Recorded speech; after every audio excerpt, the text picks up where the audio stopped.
Good morning 11th class. कैसे हो बच्चों आप लोग? आई होप कि आप बहुत अच्छे होंगे। ठीक है, प्रीवियस लेक्चर में हमने बात करी थी प्राणी जगत चैप्टर की। ठीक है ना, जो हमारा चैप्टर चल रहा है वो है आपका प्राणी जगत यानी कि एनिमल किंगडम। तो हमने इसमें देखा था कि जो एनिमल किंगडम है उसको हम कैसे क्लासिफाइड करते हैं। तो हमने इसमें पहले देखा था, एक तो देखी थी सम्मिति। ठीक है, सम्मिति में हमने देखा था ए सम्मित। ठीक है, और फिर क्या देखा था, अरीय सम्मिति। ठीक है, अरीय सम्मिति। और दूसरा क्या था, द्विपार्श्व सम्मिति। द्विपार्श्व सम्मिति। ठीक है ना। तो असम्मिति में क्या होता है, किसी भी एंगल से अगर हम किसी जीव को इस तरीके से डिवाइड करें तो वो डिवाइड नहीं होगा। ठीक है, बराबर हिस्सों में डिवाइड नहीं होगा। ठीक, और अरीय सम्मिति में क्या देखा था, चित्र भी दिखा देते हैं आपको। पहला ये जो है स्पंज। ठीक है, स्पंज यानी कि फॉरीफेरा का जो सदस्य है, तो इसमें क्या थी, मतलब कोई भी सम्मिति नहीं थी, नो सिमेट्री। यानी कि ये क्या था, असम्मित था। यानी कि अगर हम इसको ऐसे काटें चाहे ऐसे काटें, ये बराबर भागों में विभाजित नहीं होगा। ठीक है, तो ये क्या हो गया, आपकी असम्मिति होगी। दूसरे में हमने देखा था कि जो सिलेंट्रेट्स होते हैं, जैसे सी एनीमोन देख रहे हैं हम, इसको अगर हम किसी भी अक्ष से काटेंगे, यहाँ से काटें, यहाँ से काटें, यहाँ से काटें, तो ये क्या होगा, बराबर भागों में बढ़ जाएगा। और द्विपार्श्व सम्मिति में क्या देखा था, आर्थ्रोपोडा से ऊपर जितने भी एनिमल्स होते हैं सब में द्विपार्श्व सम्मिति पाई जाती है कि हम किसी जीव की बॉडी को जब केंद्र अक्ष से क्या करते हैं, डिवाइड करते हैं, जैसे इसमें दिखा रखा है, तो वो दो इक्वल भागों में क्या हो जाता है, बढ़ जाता है। ठीक है, तो ये देखा था। फिर हमने देखा था कि कोई भी जीव क्या है, द्विकोरकी है या त्रिकोरकी है। ठीक है, द्विकोरकी होगी तो क्या पाया जाएगा, बाह्य त्वचा पाई जाएगी। ठीक है, ठीक। दूसरा क्या है, आंतरिक। ठीक, पहला क्या होगा, बाह्य, और दूसरा क्या होगा आपका आंतरिक। ठीक है, यानी कि इसको क्या बोलेंगे हम, एक्टोडर्म और एंडोडर्म। ठीक है, तो ये द्विकोरक हो गए जब दो स्तर पाए जा रहे हैं। ठीक है, जब दो स्तर पाए जा रहे हैं तो ये क्या हो गया, द्विकोरक। द्विकोरक हो गया। ठीक है, बाह्य त्वचा और अंतः त्वचा पाई जा रही है। लेकिन जब इसमें मध्य त्वचा भी पाई जाती है, अगर इसमें हम मध्य त्वचा को भी ऐड कर दें तो ये क्या बन जाएंगे, आपके त्रिकोरक बन जाएंगे। त्रिकोरक बन जाएंगे, यानी कि दो त्वचा होंगी तो द्विकोरक, और अगर क्या है, तीन है तो क्या होंगी, त्रिकोरक। ठीक है, आज हम बात कर रहे हैं कि जो हमारे फॉरीफेरा संघ है। ठीक है, संघ फॉरीफेरा। ठीक है, कौन सा संघ है आपका, फॉरीफेरा। ठीक है, फॉरीफेरा का मतलब क्या होता है, छिद्र युक्त जंतु। क्या होता है, छिद्र युक्त जीव। ठीक है, छिद्र युक्त जीव। ठीक है, तो इसमें क्या पाया जाएगा, पूरी होल बॉडी पे क्या पाए जाते हैं, छिद्र पाए जाते हैं, इसलिए इनको हम क्या बोलते हैं, फॉरीफेरा का सदस्य बोलते हैं। ये सब उसमें ही आता है। ठीक है, ये है आपका स्पंज। देखिए इसमें दिख रहे हैं छिद्र, यहाँ पर भी है, यहाँ पर भी है, ये है, ये है, ये। तो यानी कि छिद्र युक्त जो जीव होते हैं वो कौन से संघ में रखे जाते हैं, आपके फॉरीफेरा में रखे जाते हैं। ठीक है बच्चों, फॉरीफेरा में रखे जाते हैं। ठीक, अब इसकी विशेषताएं क्या है, देख, तो पहले जो हमारा जीव जगत है उसको हमने कैसे कैटेगराइज किया उसको देख लेते हैं, फिर हम फॉरीफेरा के बारे में पढ़ेंगे। ठीक है, तो प्राणी जगत है, होल प्राणी जगत कैसा है आपका, बहुकोशिकीय है। ठीक है, और संगठन के स्तर पर हमने इसको कैसे बांटा था, द्विकोरक और त्रिकोरक। तो द्विकोरक में क्या आ गया आपका, फॉरीफेरा आ गया। देखिएगा, संघ क्या आ गया, फॉरीफेरा आ गया। फिर क्या हुआ, त्रिकोरक के आधार पर। ठीक है, ऊतक जो फॉरीफेरा होता है उसमें क्या होता है, केवल कोशिकीय स्तर पाया जाता है। कोशिकीय स्तर मतलब कि वो कोशिकाओं का ही बना होता है, और कैसा होता है, द्विकोरक होता है। ठीक है, कोशिकीय स्तर पाया जाता है और द्विकोरक होता है, इसलिए इसको कोशिकीय स्तर में रखा गया है। ठीक है, इसमें ऊतक या अंग तंत्र नहीं पाया जाता है। फिर हमने इनको क्या करा, दो भागों में बांट दिया, एक तो कोशीय स्तर पर बांट दिया, दूसरा ऊतक और अंग स्तर पर बांट दिया। ठीक है, फिर सममिति कैसी पाई जाएगी, जैसे जैसे हाइट में जाएंगे हम सममिति अरीय होगी। ठीक है, अरीय सममिति किस किस में पाई जाती है, नाइडेरिया में पाई जाती है, सिलेंट्रेटा में पाई जाती है और टीनोफोरा में पाई जाती है। ठीक है, किसमें, नाइडेरिया, ठीक, और सिलेंट्रेटा और टीनोफोरा में अरीय सममिति पाई जाती है। अरीय सममिति मतलब कि किसी भी अक्ष से काटेंगे तो क्या होगा, दो इक्वल भागों में वो आसानी से बट जाएगा। ठीक है, फिर हम अंग तंत्र को भी हमने दो भागों में कैटेगराइज कर दिया। एक तो था अरीय सममिति में क्या क्या आया बच्चों, नाइडीरिया, सिलेंट्रेटा और टीनोफोरा। फिर द्विपार्श्व सममिति क्या है कि जब शरीर क्या है दो बराबर भागों में बट जाए। जैसे देखिए मक्खी है ना, इसको अगर हमने क्या करा, बीच से केंद्रीय अक्ष से इसको क्या करा, डिवाइड किया, काटा, तो ये दो इक्वल भागों में एक ही हिस्सा है, एक ही हिस्सा है। ठीक है, तो ये क्या हो गया आपका द्विपार्श्व सममिति, मतलब दो इक्वल भागों में बंटना, द्विपार्श्व सममिति। और यहाँ पे देख रहे हैं आप स्टार फिश देख रहे हैं, इसको हमने क्या करा, किसी भी अक्ष से जब हम इसको काटते हैं, ठीक है, तो ये क्या होगा, इक्वल भागों में क्या हो जाएगा, डिवाइड हो जाएगा। तो ये कौन सी सममिति है आपकी, अरीय सममिति है। और मक्खी वाली कौन सी है, द्विपार्श्व। द्विपार्श्व मतलब दो भागों में बट जाना। ठीक है, अच्छा नेक्स्ट हम देखते हैं इसमें द्विपार्श्व सममिति में क्या क्या आ गया। फिर देखिए आप, एक तो क्या हुआ, फिर हमने, आपको याद होगा प्रीवियस लेक्चर में हमने सिलोम की बात करी थी। ठीक है, जिसमें सिलोम मीजोडर्म से बनती है, मध्य त्वचा से बनती है, वो वास्तविक होती है और किसी जीव जो संघ है उनमें नहीं पाई जाती है। तो बिना गुहा यानी कि अगुही क्या होते हैं, प्लेटिहेलमिन्थीज होते हैं। ठीक है, प्लेटिहेलमिन्थीज होते हैं। ठीक है, क्योंकि ये क्या होते हैं, परपोषी होते हैं।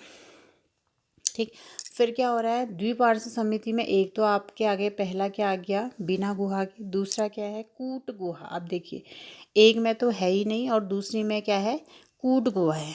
ठीक है, तो वो क्या हो गया आपके एस्के हेलमिन्थीज। ठीक है, एस्के हेलमिन्थीज में क्या आते हैं, एस्केरिस आते हैं। ठीक है, फिर हमारा तीसरा जो है द्विपार्श्व सममिति को हमने तीन भागों में बांट दिया। सत्य गुहा यानी कि जो वास्तविक जो मीजोडर्म से जो गुहा बनेगी वो क्या होगी, आपकी सत्य गुहा होगी। तो इसमें क्या आ जाते हैं आपके एनिलिडा, आर्थ्रोपोडा, मोलस्का, इकाइनोडर्मिडा, हेमिकॉर्डेटा और कॉर्डेटा। यानी कि एनिलिडा से आगे जितने भी संघ हम पढ़ेंगे सब में क्या होगी, वास्तविक सिलोम या वास्तविक गुहा पाई जाएगी। ठीक है, फिर से देखते हैं, हमने क्या कहा कि जो प्राणी जगत है उसको हमने क्या करा है, वर्गीकरण उसका कर दिया है प्राणी जगत का। ठीक है, तो प्राणी जगत कैसा है, बहुकोशिकीय है ना। इससे पहले हमने प्लांटी पढ़ा था, किंगडम प्लांटी है ना, आपको याद होगा। तो हमने उसको किस में बांटा था, याद है, नहीं है, हमने उसको क्या बांटा था बच्चों बताओ, थैलोफाइटा, ब्रायोफाइटा, ठीक है, और टेरिडोफाइटा, जिम्नोस्पर्म और एंजियोस्पर्म। तो ऐसे ही हम क्या बांट रहे हैं, जो हमारे क्या है, प्लांट नहीं है बल्कि एनिमल है, उनको हम क्या कर रहे हैं, फिर फर्दर उनका डिवाइड कर रहे हैं। तो वो मेन क्या है, वो बहुकोशिकीय यानी कि एक से ज़्यादा कोशिकाएं उनमें पाई जा रही हैं। फिर हमने उसको क्या करा, कोशीय स्तर पर डिवाइड किया। कोशीय स्तर मतलब दो स्तर होंगे तो क्या होगा, द्विकोरक, तीन होंगे तो क्या होगा, त्रिकोरक, यानी कि फॉरीफेरा जो होता है वो उसमें कोशिकीय स्तर पाया जाता है। ठीक है, और वो कैसा होता है, द्विकोरक होता है। ठीक है, फिर हम कर रहे हैं कि ऐसे जीव जिनमें क्या पाया जाए, ऊतक भी पाया जाए और अंगतंत्र भी पाया जाए। फिर हम उसमें सममिति भी देख रहे हैं। ठीक है, तो जिसमें अरीय सममिति होगी वो क्या होगा कि उनको किसी भी एंगल से हम काटें तो वो इक्वल भागों में बढ़ जाएंगे। तो नाइडीरिया, सिलेंट्रेटा और टीनोफोरा हो गए। ठीक है, फिर हमने क्या करा कि अंगतंत्र भी हैं उसमें, ऊतक भी हैं, और उनकी जो सममिति है वो कैसी है, द्विपार्श्व है, यानी कि दो इक्वल भागों में वो बढ़ जाते हैं। फिर इसको फर्दर हमने देखा कि कौन से क्या हैं, अगुही हैं, तो वो कौन से हो गए, प्लेटिहेलमिन्थीज। और जिनमें कूट गुहा पाई जा रही है वो क्या है, एस्केहेलमिन्थीज। अगुही में भी एक ही संघ है, प्लेटिहेलमिन्थीज, और कूट गुहा वास्तविक गुहा नहीं है बल्कि कूट गुहा है, तो एस्केहेलमिन्थीज हो गया। और जिनमें सत्य या वास्तविक गुहा पाई जाएगी वो क्या है, एनिलिडा के बाद जितने भी संघ आते हैं हमारे, आर्थ्रोपोडा, मोलस्का, इकाइनोडर्मिटा, हेमिकॉर्डेटा, कॉर्डेटा, ठीक है, सब में क्या पाई जाएगी, वास्तविक गुहा पाई जाएगी। यानी कि ये कैसे एनिमल होंगे, गुही एनिमल होंगे।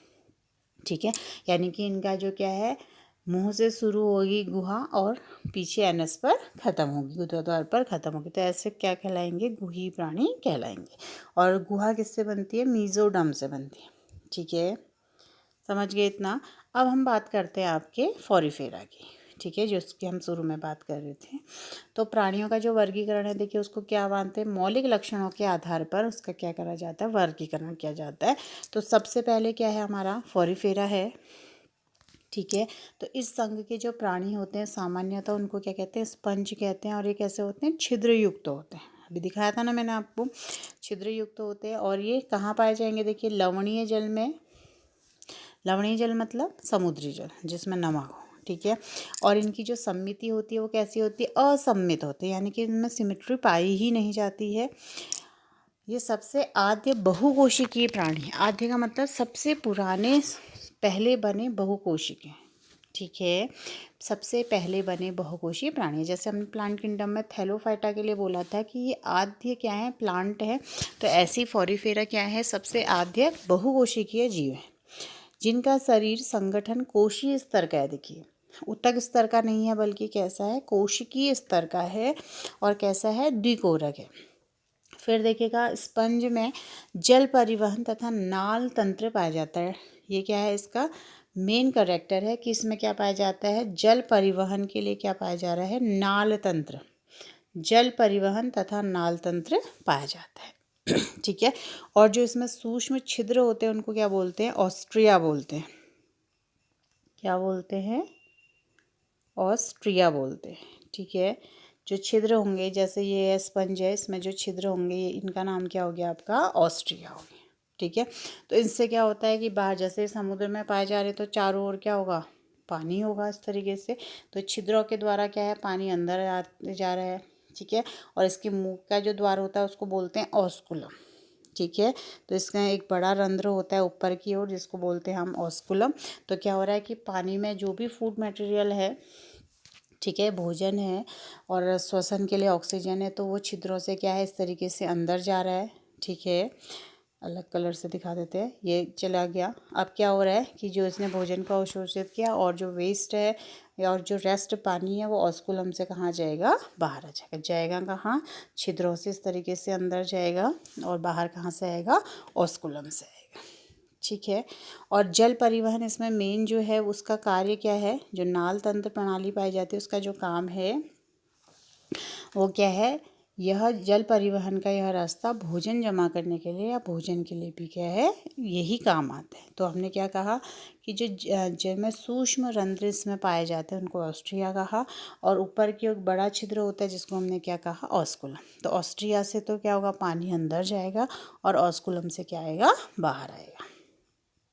ठीक है, तो भोजन के साथ क्या है, श्वसन के लिए अपशिष्ट पदार्थों और उत्सर्जित पदार्थों को क्या करता है, बाहर निकालने में क्या होता है, सहायक होता है। कौन, ऑस्कुलम। जैसे इसमें देख रहे हैं आप, देखिए ये जो छिद्र काले काले हैं ये क्या हो गए, फिर ऑस्ट्रिया हो गए, और ये जो ऊपर की ओर बना है ये क्या हो गया आपका, ऑस्कुलम हो गया। ठीक है, तो यहाँ से क्या हो रहा है, पानी इंटर कर रहा है चारों ओर से, और जो भोजन वोजन है वो अंदर जा रहा है, और उसके बाद पानी हो गया और वेस्ट पदार्थ हो गया ऑस्कुलम की तरफ से बाहर आ रहा है। इसमें भी देखिए सारे छिद्र बने हैं, सभी में यही प्रोसेसिंग हो। ठीक है बच्चों, नेक्स्ट इसमें हम देखते हैं कि इसमें क्या है, दो, हमने क्या कहा, ये कोशिकीय स्तर का है। तो जो बाहर की ओर जो कोशिका होती है उसको हम बोलते हैं पिनेकोसाइट। ठीक है, जो बाहर की ओर जो सतह होती है, यानी कि जो बाह्य सतह होती है, बाह्य सतह, उसको बोलते हैं हम पिनेकोसाइट। ठीक है, पिनेकोसाइट। और जो अंदर की ओर होती है उसको बोलते हैं कोइनोसाइट। कोइनोसाइट। ठीक है, तो दो स्तर हैं, एक का नाम क्या है, जो बाहर की ओर पाई जाएगी पिनेकोसाइट, और जो अंदर की ओर पाई जाएगी उसको क्या बोलेंगे, कोइनोसाइट। ठीक है, तो यानी कि इसमें क्या होते हैं, दो स्तर पाए जाते हैं, बाहर की ओर को क्या बोलेंगे, पिनेकोसाइट, और अंदर की ओर को क्या बोलेंगे, कोइनोसाइट।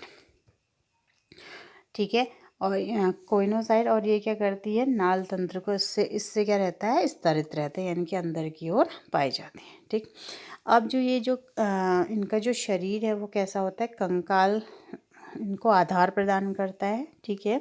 और ये एक ही जगह पर क्या होते हैं, बने रहते हैं, किसी चट्टान या उससे क्या रहेंगे, चिपके रहेंगे, ठीक। अब जो है इसमें जो स्पंज जो प्राणी है वो कैसा है, ना तो वो नर है, ठीक है, ना ही वो क्या है, मादा है, ना ही वो नर है, ना ही वो क्या है, मादा है, ठीक है। तो वो कैसा है, उभयलिंगी। उभयलिंगी मतलब वो दोनों चीज़ें प्रोड्यूस कर सकता है, एग भी प्रोड्यूस कर सकता है और शुक्राणुओं को, यानी कि अंडा और शुक्राणु दोनों को ही प्रोड्यूस कर सकता है। और इसमें जो जनन पाया जाता है वो क्या हो सकता है, एक तो अलैंगिक जनन हो सकता है, दूसरा लैंगिक जनन भी हो सकता है, ठीक है। तो इसमें जो जनन होगा वो दोनों प्रकार का होगा। पहला क्या है, अलैंगिक जनन भी हो सकता है, ठीक है, विखंडन के द्वारा। और अगर लैंगिक जनन होगा तो उसमें युग्मक बनेंगे, नर युग्मक और मादा युग्मक, और फ्यूज़ करने के बाद वो क्या होगा, लैंगिक जनन को दर्शाएगा, ठीक है। और निषेचन कैसा होता है, आंतरिक होता है, तथा परिवर्धन जो होता है वो अप्रत्यक्ष होता है, यानी कि दिखाई नहीं देता है। और इसमें क्या है, भिन्न आकृति की लार्वा अवस्था भी क्या है, पाई जाती है। और जो इसके उदाहरण है वो है स्पंजिला, यूस्पंजिया, ठीक है। एक तो क्या है स्पॉन्जिला और दूसरा क्या है यूस्पंजिया, और यूस्पंजिया को बाथ स्पंज भी बोलते हैं, ठीक है। समझ गए इतना। तो ये क्या हो गया, फोरीफेरा के बारे में हो गया। तो बच्चों आप इसको क्या करेंगे, फोरीफेरा डालकर इन चित्रों को भी बनाएंगे, ठीक है, और इसके बारे में पॉइंट्स बनाएंगे जो इसमें दिए हैं, कि जैसे छिद्रयुक्त प्राणी है, अलवणीय जल में, लवणीय जल में पाया जाता है, ठीक है, द्विस्तर का होता है, बाहरी इसको क्या कहते हैं, पिनोकोसाइट, और आंतरिक स्तर को कोइनोसाइट। इस तरीके से इसमें पॉइंट बना के लिखेंगे, ठीक है। नेक्स्ट हम बात करते हैं इसमें संघ सिलेंड्रेटा, या इसको क्या बोलते हैं, नाइटीरिया भी बोलते हैं, ठीक है। इसके दो नाम हैं, क्या क्या, सिलेंड्रेटा और नाइटीरिया। तो ये भी कहाँ पाए जाने, देखिए, जलीय, अधिकांश समुद्री, स्थावर और मुक्त तैरने वाली सममिति प्राणी है, ठीक है, सममिति प्राणी है, ठीक हो गया। तो इसमें क्या होता है कि ये समुद्र में पाए जा रहे हैं, ठीक है ना। तो ये क्या हो गया आपके, या तो एक फ्री भी पाए जा सकते हैं, कॉलोनी में भी पाए जा सकते हैं, ठीक है। और इसमें क्या होती है, एक दंश कोशिका होती है जिसको नाइडेरिया बोलते हैं, ठीक है। और ये भोजन को पकड़ने और शत्रुओं से रक्षा करने के क्या होती है, काम आती है, ठीक है। ये देखिए स्थिरक होती है, रक्षा और शिकार करने के क्या आती है, काम आती है। ये यहाँ पे साइड में दिख रही है इस तरीके से, जैसे अगर इसकी ये बॉडी है तो इसमें इस तरीके से दंश कोशिका पाई जाएगी। ये क्या होती है, कार्टिलैग स्ट्रक्चर होती है। तो ये अपनी रक्षा भी करती है और कोई शिकार आएगा तो उसको पकड़ने के काम भी आती है, ठीक है। नाइजीरिया में जो ऊतक स्तर संगठन का होता है, अभी तक हमने फोरीफेरा में क्या पढ़ा कि जो ऊतक स्तर तो नहीं पाए जाते हैं, कोशिकीय स्तर पाया जाता है, लेकिन सिलेंड्रेटा ऐसा पहला समूह है जिसमें ऊतक स्तर पाया जाता है, ठीक है। और ये कैसे होते हैं, द्विकोशिक होते हैं। इनमें भी कैसा है कि द्विकोरक हैं, यानी कि बाह्य त्वचा और कौन सी, आंतरिक त्वचा पाई जाएगी, मध्य त्वचा नहीं पाई जाएगी, ठीक है। अब क्या हो रहा है कि इन प्राणियों में केंद्रीय जठर संवहन गुहा पाई जाती है जो अधोमुख पर स्थित होती है और उसके द्वारा ही खुलती है। जैसे फोरीफेरा में कहते छिद्रयुक्त थे, तो यहाँ पर ऐसा छिद्रयुक्त नहीं है, बल्कि एक अधोमुख है जो वहाँ पर क्या हो रहा है, ऊपर की ओर खुलती है, और उसमें क्या पाया जाता है, दंश कोशिकाएँ पाई जाती है। इसमें अंतःकोशिकीय और अंतराकोशिकीय दोनों प्रकार का होता है, ठीक है। इसके जो कुछ सदस्य हैं वो कैसे होते हैं, कोरल, जिनमें कैल्शियम कार्बोनेट से बना कंकाल तंत्र पाया जाता है, ठीक है। इसके जो सदस्य होते हैं उनका जो कंकाल है किसका बना होता है, कैल्शियम कार्बोनेट का बनाया होता है। और जो इनका जो शरीर है वो दो फॉर्म्स में पाया जाता है, एक तो पॉलिप और दूसरा मेडूसा, ठीक है। तो पॉलिप कैसा होगा, देखिए इस तरीके का होगा, ये वाला पॉलिप है और ये वाला कैसा है, मेडूसा है, ठीक है। तो ये छतरी के समान हो गया, ये क्या हो गया आपका मेडूसा, और बेलनाकार अगर इस तरीके से होगा तो उसको क्या बोलेंगे हम, पॉलिप पाएंगे। तो मतलब कहने का है कि जो इस संघ के जीव हैं वो दो प्रकार के रूपों में पाए जाते हैं। पहला क्या है, पॉलिप, दूसरा क्या है, मेडूसा, ठीक है। तो पॉलिप यथावत तथा बेलनाकार होता है, जैसे कि इसका नाम क्या है आपका, हाइड्रा, ठीक। हाइड्रा कैसा होगा, पॉलिप होगा, ठीक। और दूसरा जो है मेडूसा छतरी के आकार का और मुक्त प्लावी होता है, इसका नाम क्या है, ओरिलिया। ये क्या है आपका, ओरिलिया। ठीक है। तो इस तरीके से क्या हो रहा है, इसमें 2 फॉर्म पाए जा रहे हैं, नाइजीरिया जिनमें दोनों पॉलिप और मेडुसा। अब क्या है कि कुछ ऐसे जीव हैं जिनमें क्या हो रहा है, दोनों प्रकार के रूप एक ही जीव में दिखाई दे रहे हैं, तो उसको हम क्या कहेंगे, पॉलिप और मेडुसा दोनों रूप में पाए जाते हैं। उनमें पीढ़ी एकांतरण होता है। ठीक है, उनमें क्या हो रहा है आपका, प्रीण होता है, यानी कि एक बार क्या बन रहा है, पॉलिप बन रहा है, दूसरी बार क्या बन रहा है, मेडुसा बन रहा है। ठीक है। तो इनमें कैसा जनन होता है, लैंगिक जनन होता है और अलैंगिक जनन भी पाया जाता है। यानी कि इनमें कैसा जनन है, लैंगिक जनन भी पाया जा सकता है, अलैंगिक जनन भी पाया जा सकता है। और इसके उदाहरण जो हैं वो हैं आपकी फाइसीलिया। ठीक है। दूसरा क्या है, सी एनीमोन, एड्रिसिया और हाइड्रा हो गया। तो इसमें क्या हो गया, आपके जो उदाहरण हैं वो आपको याद होने चाहिए। क्या है, पहला फाइसीलिया, ठीक है, एडमंसिया, ठीक है, जिसको सी एनीमोन भी बोलते हैं, गोरगोरिया, ठीक है, पेनिटुला। ठीक। तो ये इसके क्या हो रहे हैं, उदाहरण हैं। तो इसको भी आप क्या करेंगे, अपनी कॉपी में इसके पॉइंट बना के लिखेंगे और इन जितने भी चित्र इसमें दिए गए हैं इनको अपनी कॉपी में बनाएंगे। ठीक है बच्चों, तो आज के लिए इतना ही। नेक्स्ट टॉपिक में फिर हम नेक्स्ट अंक की बात करेंगे। Thank you.